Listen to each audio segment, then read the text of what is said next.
Hello, everyone, and welcome to the Gamer Dad podcast, where we talk about all things Magic Gathering. We strive to make things fun, fit it into our busy lives and families, and keep things casual. We're also here to tell you how you can do it too. I'm Gamer Dad Bob. I've been playing Magic for nearly 30 years. I've played formats from Legacy to Modern to Standard. Right now, I'm playing a lot of Commander. I am an absolutely prominent brewer of jank. I'm an IT manager and father of one very active 4-year-old, as I was just talking about before we hit the record button. Someday I'm hoping to teach him how to sling spells. With me tonight, as usual, is Jesse Hoagie. Jesse. Hi, I'm Jesse Hoagie, voted most likely to jund him out by my local game store. Thanks, Jesse. So this month, we are going to be talking a little bit about why I believe, and this is not one of those shock controversial things that I'm trying to go for, why I believe EDHREC is bad for your average Commander pod. EDHREC is a fantastic tool, and let's talk a little bit about what it is, what's it mean, and talk a little bit about my issues with it. So what is EDHREC? So I did some Googling, and I pulled up an absolute definition right off of Google, first hit. EDHREC is a deck analysis tool for the Commander format, aka EDH of Magic the Gathering. EDHREC computes deck list statistics from popular deck building websites, and it talked about all the other ones it pulls from, and it helps players new and old build decks of their own. What does this mean for you? Can I translate this? EDHREC is a really cool database of Magic Gathering cards that are frequently used in EDH/Commander decks. It has multiple searches, filters, and other super useful tools for deck building, including like a little combo corner too. So like if you want to look at a card and you want to say, what is this combo with? How does it combo? Is it infinite? Things like that are available in EDHREC as well. Well, great, Bob. Why do you not like this tool? Well, EDHREC only presents cards that are existing in Commander decks that it sees in its database.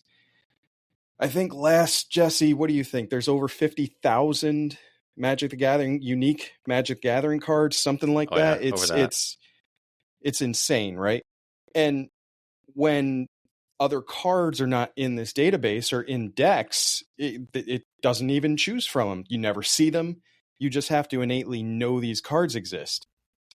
This kind of limits deck building in my mind. It limits creativity and the overall spirit of EDH. Another point is that deck lists can become inbred. What do I mean by this? Decks feed into themselves with EDHREC. Okay, so I want to build a deck. I go on EDHREC. It tells me what cards to use. I use those cards. The database has now gone up one deck with those same cards it already told me how to use, so it's going to recommend them again. It's the same thing over and over and over again. The other issue I'm seeing is archetypes seem to be a little too fleshed out, and they force deck building when you're using this tool into a category. At which point, you name a commander, right? And I'm like, okay, I can probably tell what your archetype is. So if Jesse's playing his Torrents deck, it's probably an all-in on tokens, making as many as possible, growing them. You know, I want to see something that's interesting, that's off-brand for a commander every now and then. You know, it turns out that there can be an OP deck, like my Child of Alara deck that got banned from our pod. That's off-brand, right? Nobody was building Child of Alara Gates and Gods. Nobody built that. So when I created that, it came straight out of my mind, straight out of my mind's eye. And that's just what I wanted to build. And it turned out to be good. It was strong. It was way stronger than I thought. I mean, Jesse makes fun of me all the time with this. What did I say the deck was, Jesse? You said it just dirtled. It did nothing. Yeah. It dirtled. It turns out it dirtled a little bit too hard. So, you know, decks can be interesting. And admittedly, I did use EDHREC to build this deck. But I had to go in and really curate what I was looking for. Once I had the theme in mind, I was able to start looking up cards and combos and how they comboed, but this deck wasn't just handed to me like before. So another thing that I'm seeing is EDHREC showcases fewer and fewer of the truly fun and bizarre old cards that we used to see. You know, I saw something just last week about the modern metagame and how it's like only cards from 2017 and newer. So when I was playing Modern in 2012, 2013, none of those cards are even in decks anymore. The power creep is insane. And with the printing of more and more of these commander-centric cards, the power creep is real. Another thing to note, the commander search itself, that database, it only exists of commander decks that are built around. There's tons and tons of other janky legends that I want to build decks around that nobody has, and they don't even pop up. So I have to use a different device, different way to search for these cards. And people rely very heavily on this site for deck building. It is, I mean, Jesse, when you think commander decks at this point, EDHREC's the first that comes to mind, right? That's honestly the only one that does come to mind. I can't tell you another site to go to for commander decks. Right. And that's, I'm not going to call that a problem, right? But it is the de facto use these cards out there site. Others exist. Scryfall is very useful. It's got a really intricate search query engine once you look at how to use it. But it's not, boom, this is what you're looking for. It's not, you have to put the work in. And even when you select the budget-friendly decks on EDHREC, it's still highly optimized decks. It's still decks that use the same cards over and over and over again.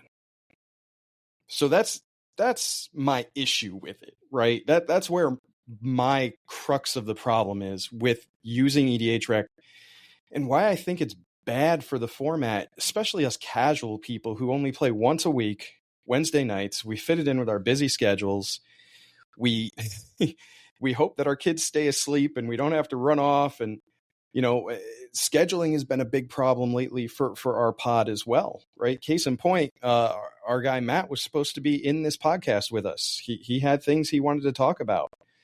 Something must have came up. He's ghosted us all evening. So there we are. Scheduling is a problem. So when we do this, and then we're jamming out these highly competitive arms race, right? Jesse talked about the arms race that was happening with our pod. It's becoming less and less fun. It's becoming more and more predictable.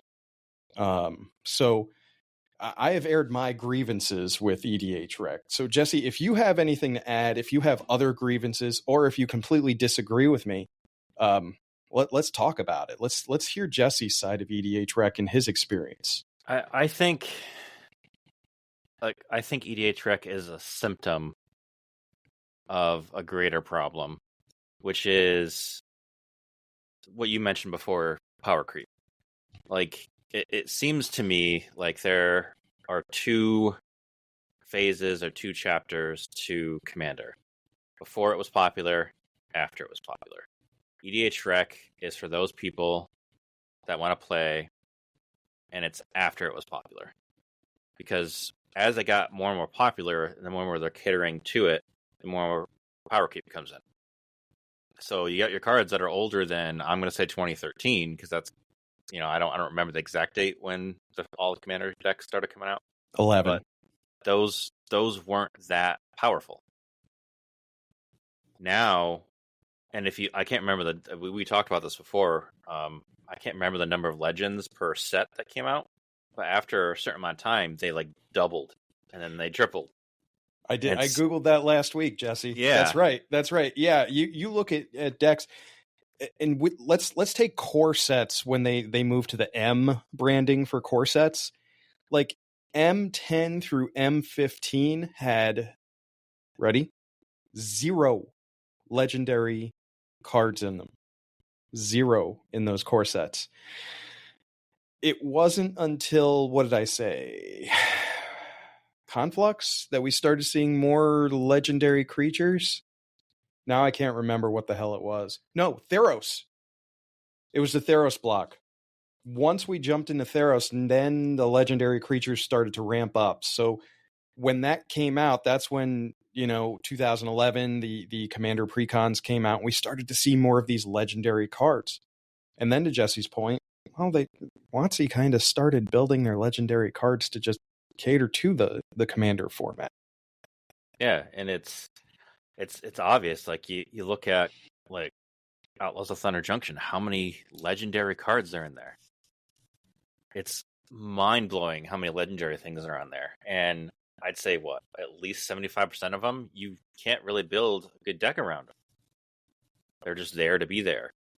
And it's crazy because it sounds like I'm like a boomer yelling at the clouds or something. Well, that's what I joke about. We are magic boomers.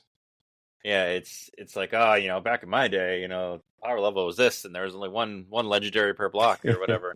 Or there was even blocks back. There's no blocks anymore. Yeah, we tied an onion to our belt because that was the style at the time. Yeah, but I think part of it too, and I could be completely off base with this, is it's the arenaization. Is that a word? I'm going to make it a word. Let's make it a word. The arenaization of Magic, because Arena, while Commander's not in there, Brawl is in there, and the whole point of Arena is win the quickest way possible, or quit and move on to the next game because it's less time to do that. So now you have all these Commander decks that are built to win the quickest way possible. And then that just so you could win. Obviously, when you're in a Commander, you're not ranked ladder, you don't get dailies, nothing like that. But everybody just seems to want to win quick and win hard and fast.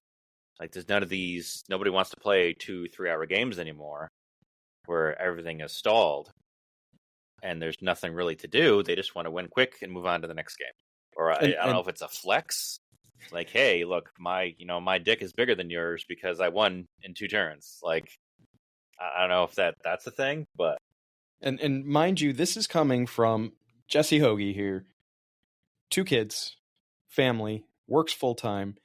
Just said, I don't need to win my Commander games in 2 turns, 3 turns, 4 turns. Right? I'm okay with them going longer.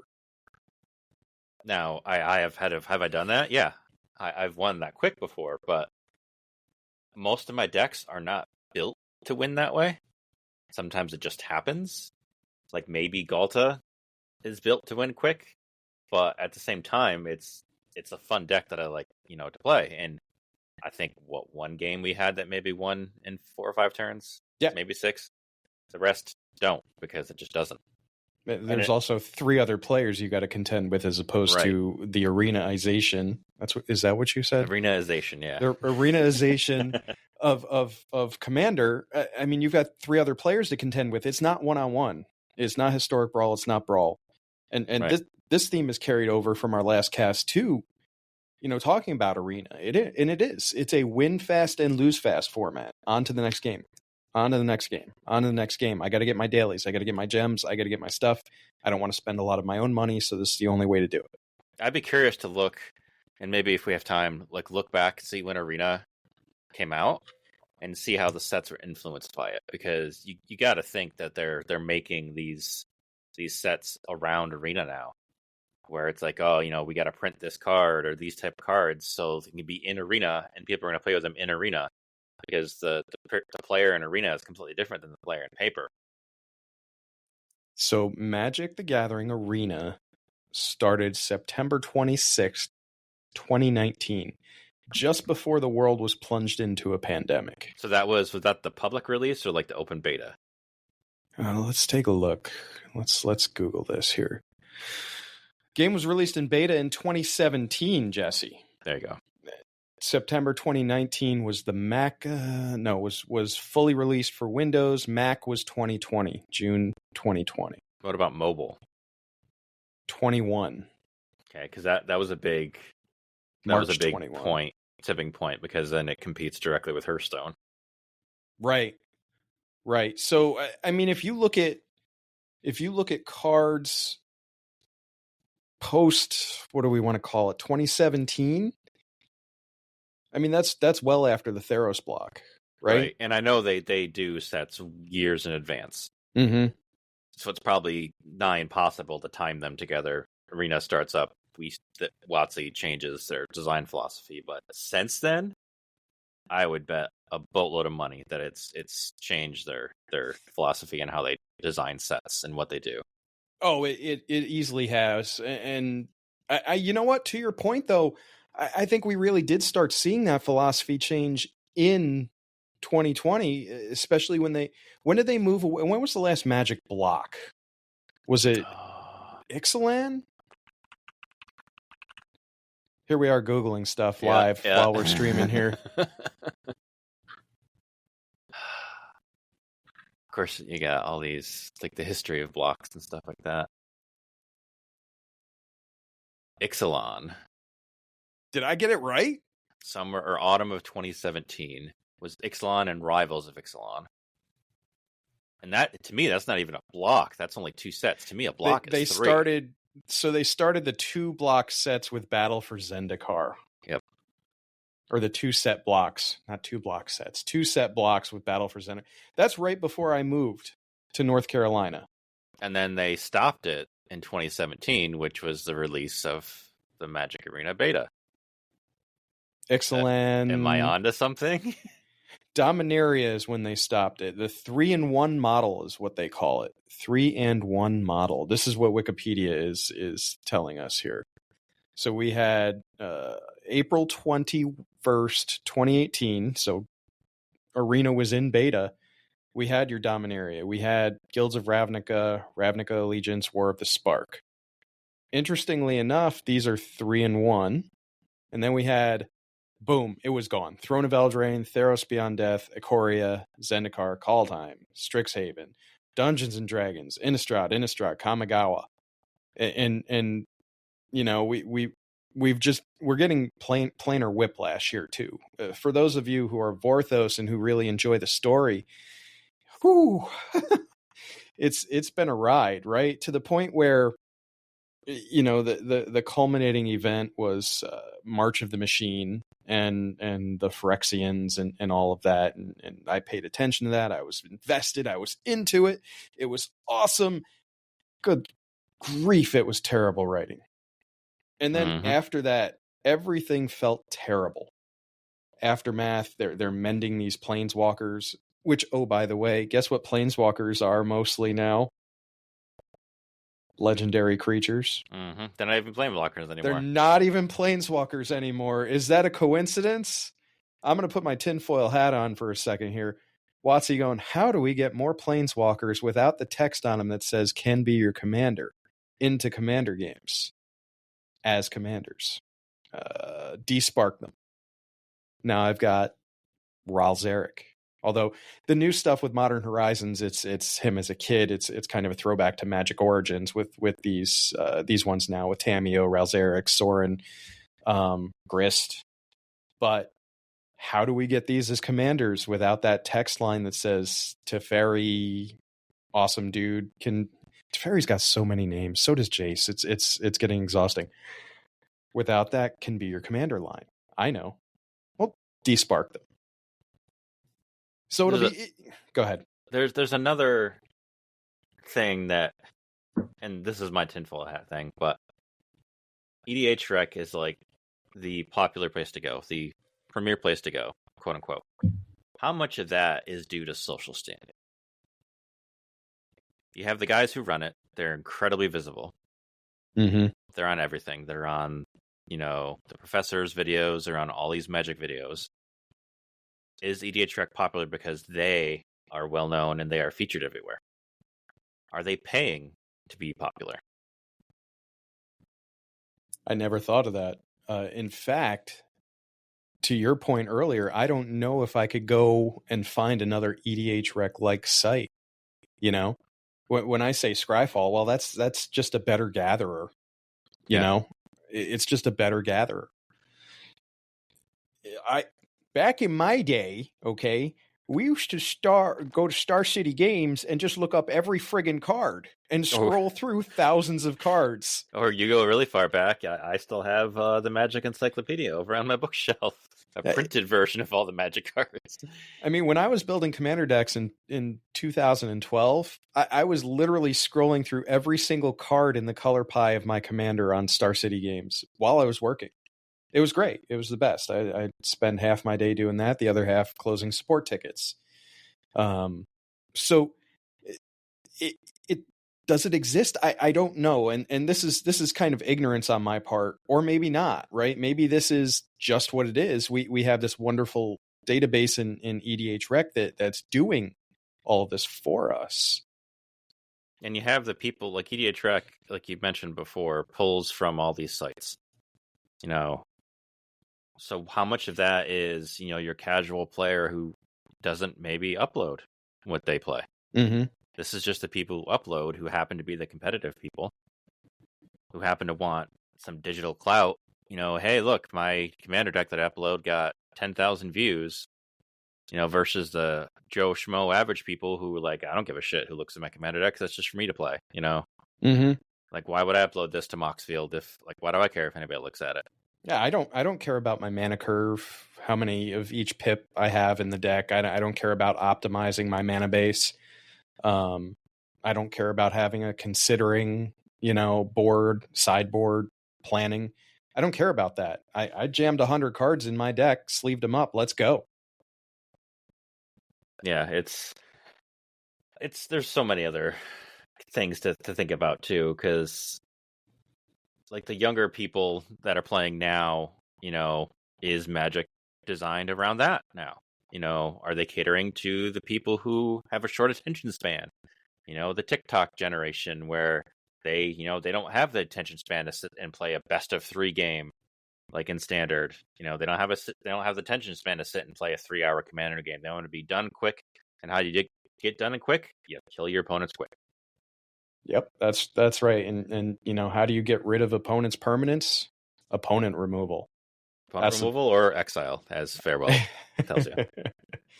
That's the best way to do it. So, as we talk through all this, how do we fix this? How do we, as this pod, our small piece of the color pie in our tiny corner here of Gamer Dad pods, corner of EDH of Commander, how do we fix this? And the truth is, I have no friggin' idea. I'm just going to be completely flat out honest with you guys here. I don't know. And while crowdsourcing is super useful, the problem I'm seeing the most is it's just so inbred. And it's putting us all, deck builders, who utilize these tools in a weird place. I think ultimately something we have to think about is what is your deck building goal? I think a lot of people come in and they just pick a commander and they say, I'm jamming this commander together. And that's when you start falling into those EDHREC archetypes. If I have a zombie commander, will help. Well, it's going to be a zombie deck, and I'm going to play the best zombies out there. I'm going to get all Donald Trump on you. It's going to be the best zombies, and they're going to do the best things, and we're going to deprive our opponents of resources, and the zombies are going to win, Why can't someone build a will help deck that's all shapeshifters and weird shit? Example, I was building a couple weeks ago that Wraith deck for the the Nazgul deck, Lord of the Nazgul. I looked at EDHREC. I could not find a single build that was all Wraiths. It was all a specific Dimir control deck.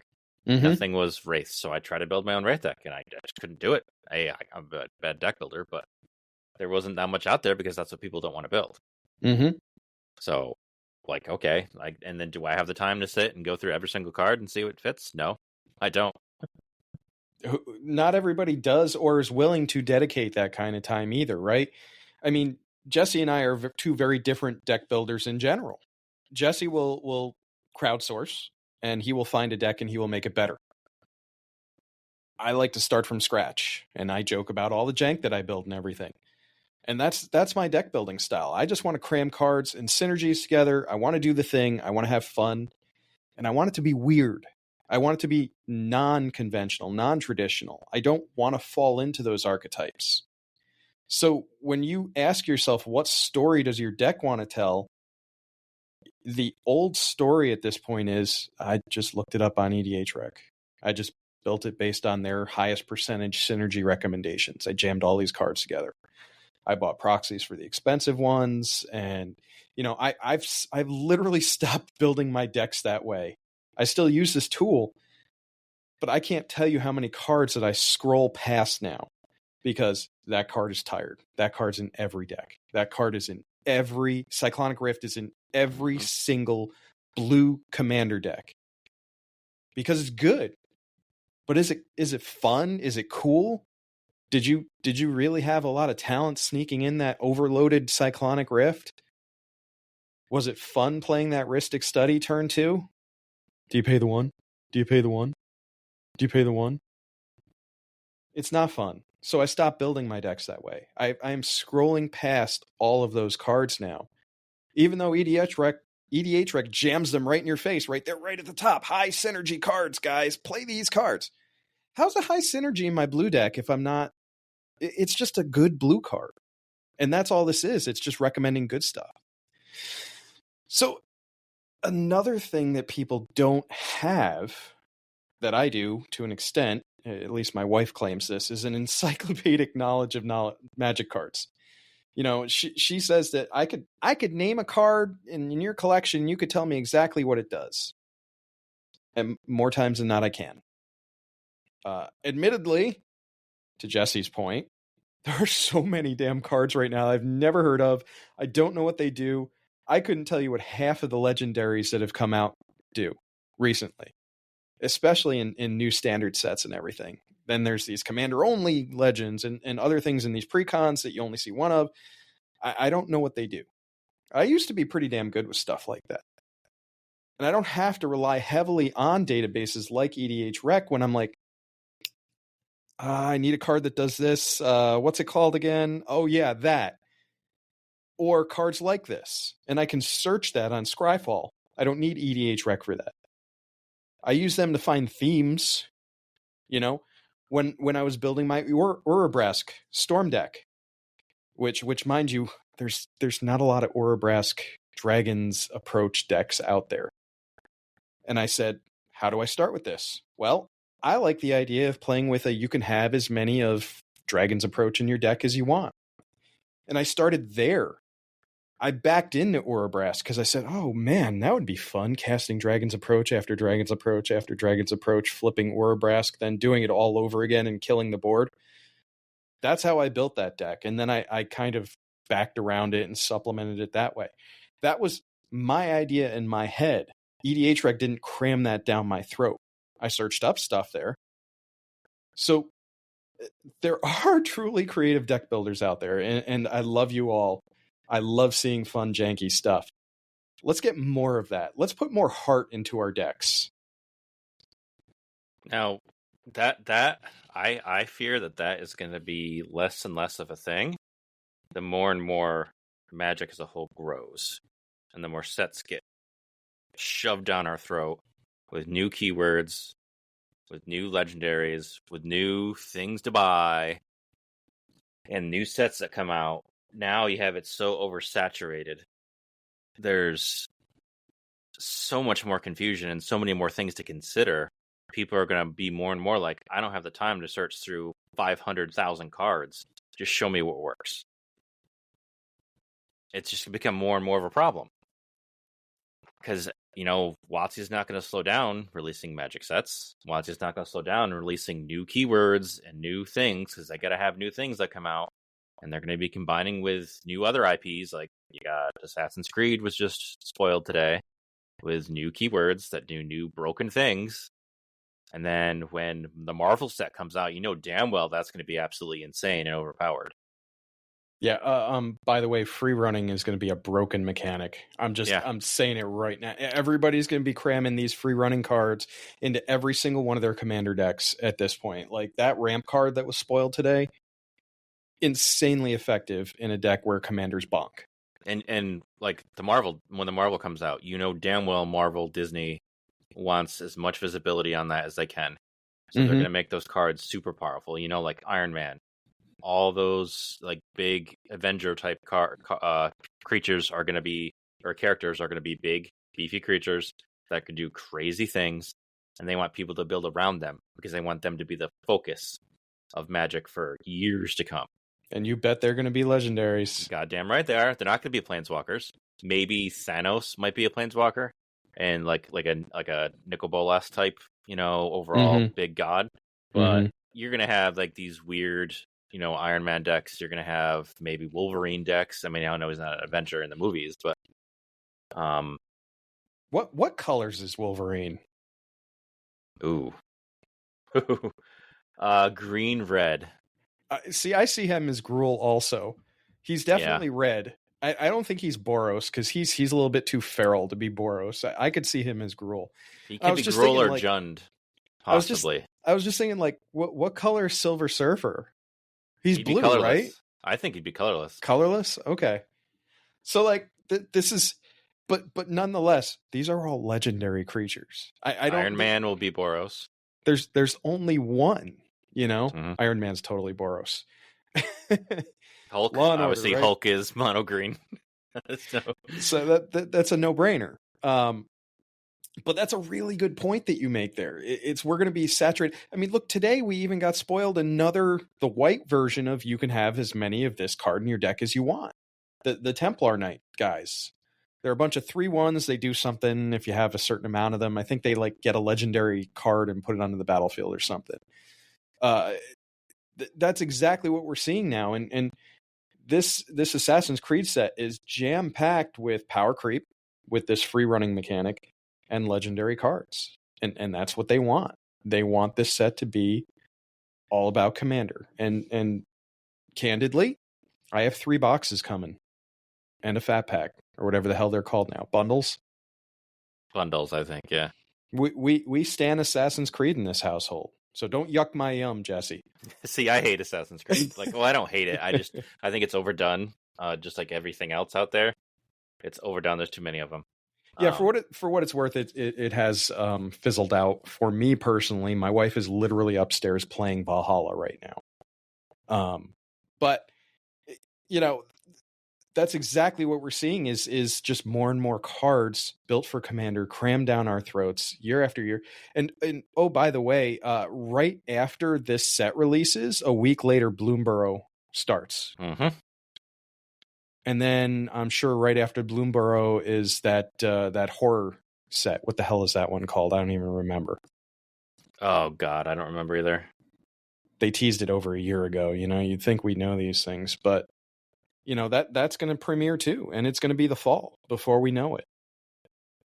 So I just looked. There are over 27,000 unique Magic the Gathering cards, according to Google's AI. I haven't verified that, but I'm inclined to think there's closer to 40,000. I looked up right as we were talking. 2 years ago, there was like 49,900 and some odd printings of cards. Mm-hmm. Of cards printed. There was like 27,000 unique cards. Said okay, there it is. Unique. But there's obviously they've been reprinted all to hell. Like how many printings of Counterspell are there? Like, come on. I've lost count. And that's only going to increase because you get all these cards they're trying to make up. To put in these sets because you don't want all the Marvel cards or all the Final Fantasy cards that are going to come out in here a couple of years to be reprints. Look how many Fallout cards were unique ones versus reprints. There's a lot of unique ones in Fallout. Mm-hmm. There's a lot of unique ones in Lord of the Rings too. So that's true. And like all these sets, they want to be unique. It's funny that you mentioned that, right? So. You probably recall this before we were streaming on Twitch, right? Matt was playing one of the Warhammer decks and absolutely obliterated us. Mm-hmm.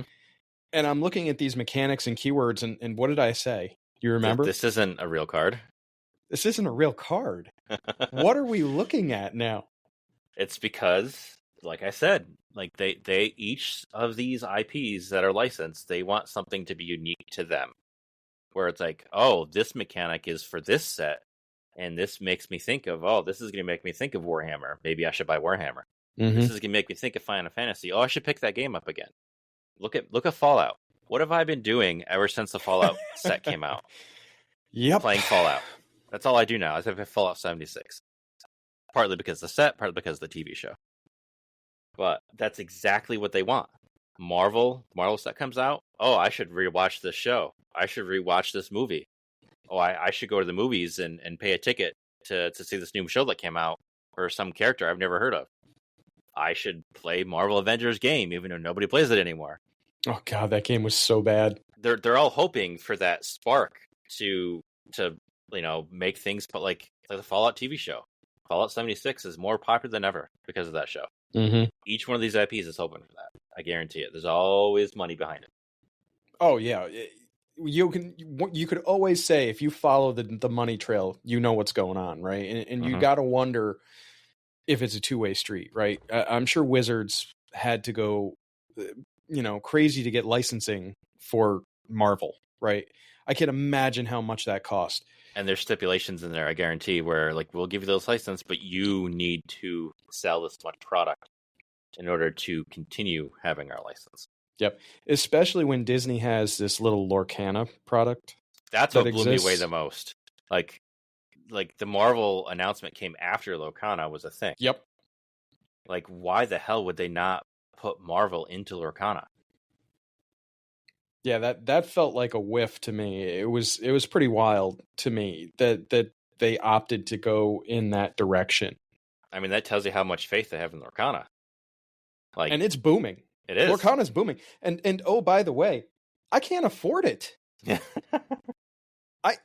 I would spend more on that than I do on Magic the Gathering.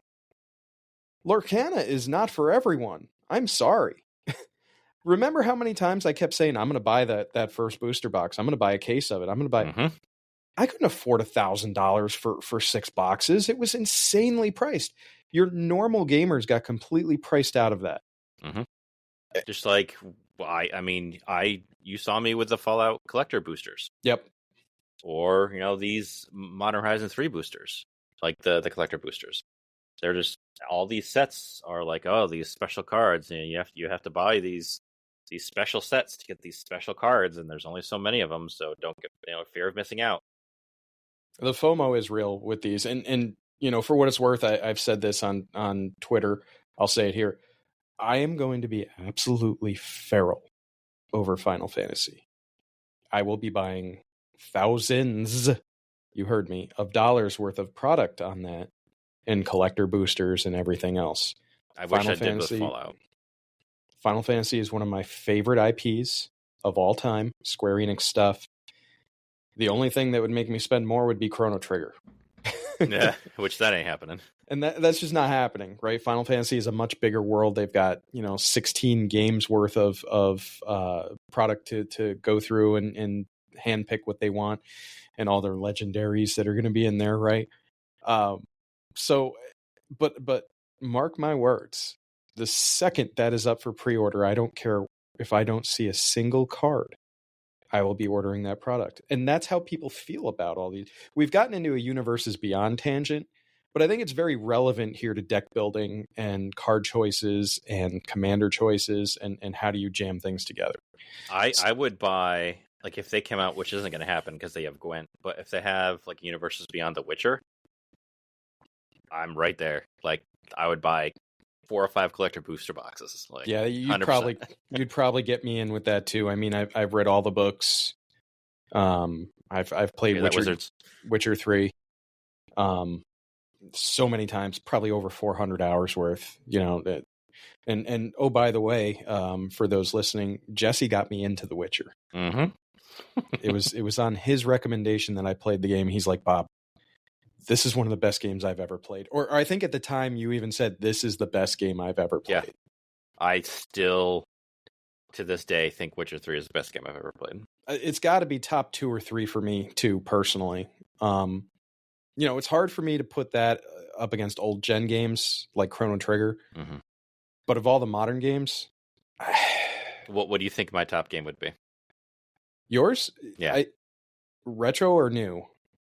I guess it depends on what your definition of retro is. I mean, how old is retro? It's got to be the Fallout universe at this point, right? Nope. It's not. Nope. 2011 is when it came out. Oh God, I got nothing. Skyrim. Ah. Okay. If an Elder Scrolls, because it's possible, because they did Oh, Fallout. that's very possible. If they did a Elder Scrolls Universes Beyond booster box case, like, just not even gonna be considering. I don't care what's in it. I will buy everything. So we're now shilling for Universes Beyond. You hear that? And we are part of the problem. And we are, and that's the crazy part about this. So coming back to deck building and everything, let's circle a little bit back to how do we solve this, okay? And one of the things that keeps popping into my head is take your time with your builds, right? It's not a rush. God knows you don't own all the cards if you're busy like we are, if you sold your collections back in the day like we had. If you're a Magic boomer and you kept everything, God bless you.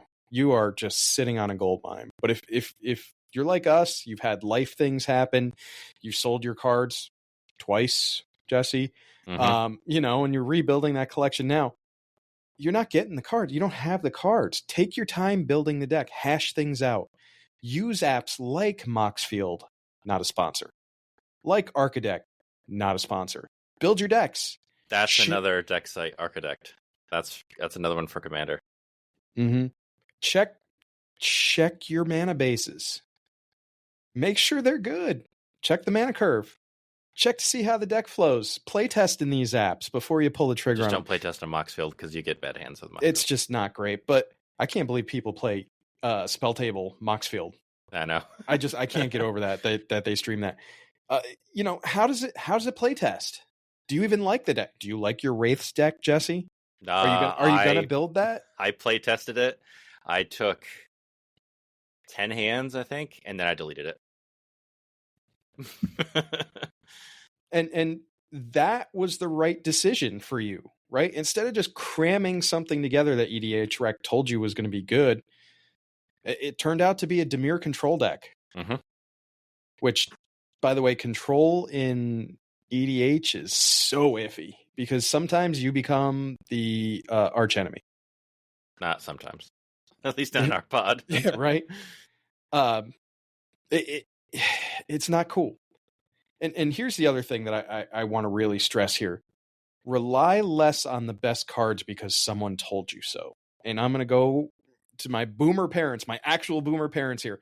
If everyone jumped off the Brooklyn Bridge, would you jump off too? Right?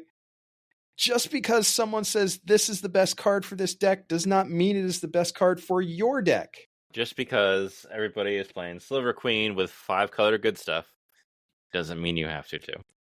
Play a damn Sliver deck. It's what it's meant to do. Thank you, Historic Brawl. Every friggin' 5 color deck in Historic Brawl is just good stuff. Yep. Well, how many times have you seen a 5 color Sliver deck? It's always just 5 color good stuff. Now, granted, there's not that many slivers. There's not that many slivers in there. It's 1 out of 10 decks. Yeah. Like if I run across the first Sliver decks in Arena, 1 out of 10 are actual Sliver decks. Look at Joe's Sliver deck. It's slivers. It's actually slivers. Is it overpowered? No. No, not in 4-player. In 3-player it is, but not in 4-player. Different podcast topic for a different day, right? Is the 2 and 3 player Commander Brawl, whatever you want to call it. Find the cards that you want to play with. Sometimes there's overlap. Sometimes you're looking at this card and you're like, Jesus, this really is friggin' good in my deck. Play it. Play it if it's fun. But other times, don't play the card just because it says you need to play it. Don't play Rhystic Study because you're on blue. All right? But definitely jam that Command Tower and Arcane Signet in your multicolor decks. The other 98 will take care of themselves. Yes. That's part of building up your mana base, even though it's not lands. It's not easy to do. And again, I don't claim to have the solution for all this, but I am getting really tired of looking at new commander cards. For example, the Rakdos artifact eater guy from Modern Horizons. What the hell is he called? Emery or something? Azul? I thought it started with an I. I thought it started with an A. I think I got him because I bought the box. I think I got him in the box. Now I'm looking. Sets. Modern Horizons 3. Imskir, right? Oh, So I was thinking a different card. So I look up Imskir Iron Eater, and I was like, I love this card. I friggin' love this card. I love everything about it. The affinity for artifacts. It's a demon, not even an artifact creature itself. The fling effect of artifacts. And I started building the deck out using EDH Wreck. And I start looking through the deck, and I'm like, all of these cards are in my Lita deck. All of these cards are in my Glissa deck. It's the same friggin' deck. It's just some different colors splashed with red. All the artifacts are the same. Why am I doing this? This deck does the same thing that the others does. And I deleted it. Example of that, I just looked at cards Modern Horizon 3 and I came across Arna Kennerid, Sky Captain. Brand new legendary, right? Mm-hmm. And its effects, tokens. That's all it is tokens. Again. I mean, you could probably go out on a limb and try and build a Knights deck, but if you're doing that, isn't that that other Esper Knight from the Sidar Jabri of Zhalfir is probably the better Knight commander for a Knight deck? So why don't you just build that? You know, this is what EDH Wreck is doing to us. Mm-hmm. You're looking at these new cards, you're excited, and you go, shit. This is not the commander because there are other cards that do it better. Yep. And you're playing against people who do the same thing. Exactly the same thing. And you look at the themes, right? This Arna Kennerud, it's an equipment. It's primarily an equipment commander. I got a mono red equipment deck, Jesse. It's Godo. I mean, we can do this all day, and these same archetypes play out, and the same equipment in these decks that is on color, it's in the same decks. And the generic color ones are in the same decks. I can guarantee you. So that brings up a question, like, has Wizards shot themselves in the foot with this? Because they're trying to print these new cards. They're trying to get new ideas and stuff out there, but they're also competing against 30 years of stuff that's already there. So people say, like, no, I have a better thing that does that already. Yeah. Why should I use it? So then they try to get something else that's new. No, I have something already that does that. Yeah, and I think what what I am starting to think in my mind is it ain't the commander, but it might be one of my 99. Mm-hmm. It's not good enough to replace my commander, but it could probably sit in that 99. I don't care that it's a legendary. It's still a singleton format. But they are not really making new commanders. Nadu being one of the newer ones, right? And he just outclasses most Simic commanders now. Mm-hmm. I mean, Uro might be as good a Simic commander. And that's the only way anything new is going to get any sort of attention, is if it's overpowered. Insane power creep, right? I mean, that card Renzo. is beyond busted. Granted, that's alchemy, but that digital only, yeah. Yep, that's so overpowered, and it got attention. Atali. Look how overpowered Atali was. Now, stuff's more powerful than Atali. How's that possible? Crabomination's almost as good as Atali. Mm-hmm. That's in black. We're just shifting the color pie. It's fine. Is there going to be a green one? Are we going to have a Jun trifecta of Atali type cards? Probably. I mean, it wouldn't surprise me if it's coming out in Bloomborough. And then the set after that, it's going to be a 3-colored one that does the same thing. Yeah, I think we might be oversaturated. And to your point, Wizards is doing this to themselves, right? The oversaturation of legendary cards and the way their color pie works, the way they have to creatively work these cards. Red does certain things. Green does certain things. They can't suddenly create a Gruul commander that does things that are not Gruul. Then it's not a Gruul card. And there's only a certain amount of things that these colors in the color pie can do in a certain way that you can kind of put them together or push the envelope with. You know, the Socrates card spoiled today was a really neat spin on an Azorius card, something we haven't seen yet. Really cool card. It's an 0/4 defender. You tap it, you target a creature, that creature doesn't deal damage anymore. Any creature, not just your own. And you and that person draw cards equal to half the damage it would have dealt. You don't see that anymore. That I've never seen something like that. That's a fun commander card. Would I build my deck around it? I don't know, right? I'd need to think about how to supplement that. But it becomes a fun and political card. Well, if you attack me, I'm going to target your guy and we're both going to draw cards. Okay. Or only attack me with one guy and we can both draw cards. Or I can use it as a combat trick when someone's going to kill Joe and his Eldrazi and I don't feel like that happening, right? Now me and Joe draw cards. It's an interesting build. It's an interesting take on an Azorius card, and we're not seeing enough of that. And I don't think it's that Wizards doesn't have creative minds. I think it's that these cards can only do so much based on the color pie. So you have color pie, but also the long history of cards that you have to compare to. Mm-hmm. So what if you have Commander, then you have Modern Commander, then you have Standard Commander, or whatever you want to call it, that might be a little bigger than Standard because you need more of a color thing to it, or more of a card pool.